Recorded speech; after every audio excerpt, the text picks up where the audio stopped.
And reporting for the award-winning wine channel Wino TV, California Life's Monique Sultani heads to Hong Kong to cover the Hong Kong International Wine and Spirits Fair and finds out why California winemakers are increasingly more interested in the area where the wine business is booming. We're here at the Hong Kong International Wine and Spirits Fair, where 950 exhibitors from over 30 countries have come to show off their stuff, including the grape state of California. I am thrilled to be joined by Tom Pillsbury of the Mole Winery. Holy smokes, what brings you to Hong Kong? Really what got us on the map over here was 2 years ago, the White House selected our 2008 Russian River Chardonnay to be served at the state dinner, hosting Hu Jintao, the president of China, and Obama was hosting it. The media over here and around the world got a hold of it, and our phones started ringing like crazy, and so here we are. So here we are. This is my first time in Hong Kong, your second time in Hong Kong. Any words of wisdom for the newbie here? It's chaos in a good way, and the food is terrific.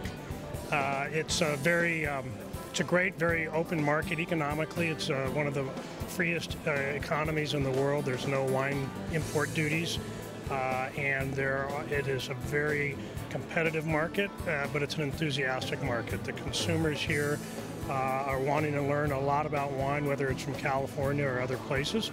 So we're here in Hong Kong. I normally say cheers at the end of any video, but do they say gung bai? Gung bai? What is it? Gung bai. What does that mean? It means bottoms up, and you're expected to finish your glass. Uh-oh, how about half the glass? Gung bai. Gung bai. Bottoms up. We are now giving you a taste of the wines of Germany. Germany is a really small wine country. We produce just 10 million hectoliter. Fortunately, in Hong Kong, we have a really good success in the last years with Riesling, which is our main grape variety. We have more than 21,000 hectares planted with Riesling. This is more than 60% of the world production. And you know, Riesling is such a versatile grape variety, which is such a good food partner.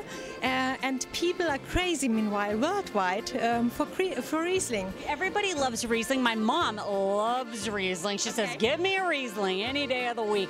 But a lot of people think Riesling, they think super sweet, but that's not what we're talking about here. No, no. For example, in the glass, we have here a Riesling Classic, which means it's a dry style Riesling. The Germans produce more dry Riesling, dry wines in general.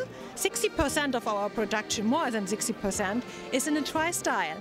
But in the United States, for example, in the exportation, the sweeter styles dominate, just because the market demands sweeter styles. You got that U.S. market, you got to go for the drier demands. I'm from California. What's the German wine region like? Do you get a lot of tourists? Can people go visit the wineries there? Yes, this is not just producing wine.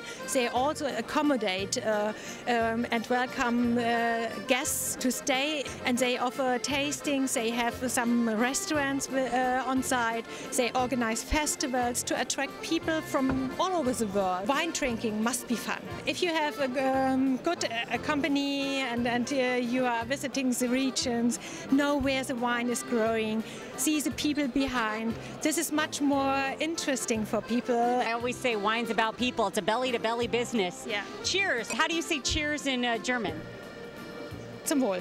Zum Wohl? Zum Wohl, yes. Zum Wohl. What does that mean? À votre santé, to your health. Tamol, to your health. And I am thrilled to be joined by Hong Kong's very own Stephen Jarre. Portrait Winemakers and Distillers is Hong Kong's only premium distillery and winery. It's sort of on the edge of the biggest market of the world. China right now is a burgeoning market, and it's burgeoning in an area that's exciting. It's sort of the mid-tier. We have the advantage of, or let's say a tax advantage of selling our wines and certainly selling our spirits into China on a tax-free basis under the free trade agreement between Hong Kong and China. You've been here for about 3 years. What made you decide to make the move to Hong Kong in the first place? Entry into Hong Kong is very easy in terms of anything imported. And our fruit comes here, it's flown here or by ship. It's a very simple port to deal with. So fruit gets into the winery immediately. We can process it quickly, and then under the free trade agreement, we can process it into wine or spirits and then sell it into China. Did you ever think you'd be living here 4 years ago? No, I did not. I did not think I was going to be living here, but I dig it. It's a great city. It's a city that breathes money, and it breathes fashion, and it breathes excitement, and it's truly the Manhattan of in every sense of the word, of Asia. Stephen, huge accolades, Time Magazine. Talk a little bit about that. It was lots of fun. They love the wine and they love the story. We had a great release with you guys last night at the winery commemorating Hong Kong, and we are Hong Kong's, I guess, leading edge producers. So Time Magazine went high five. This is a great fun. They drank way too much wine. Maybe that's why they printed the cover story. I don't know. So there's sort of a tradition. I like to close my stories with saying cheers, but we have a different tradition here.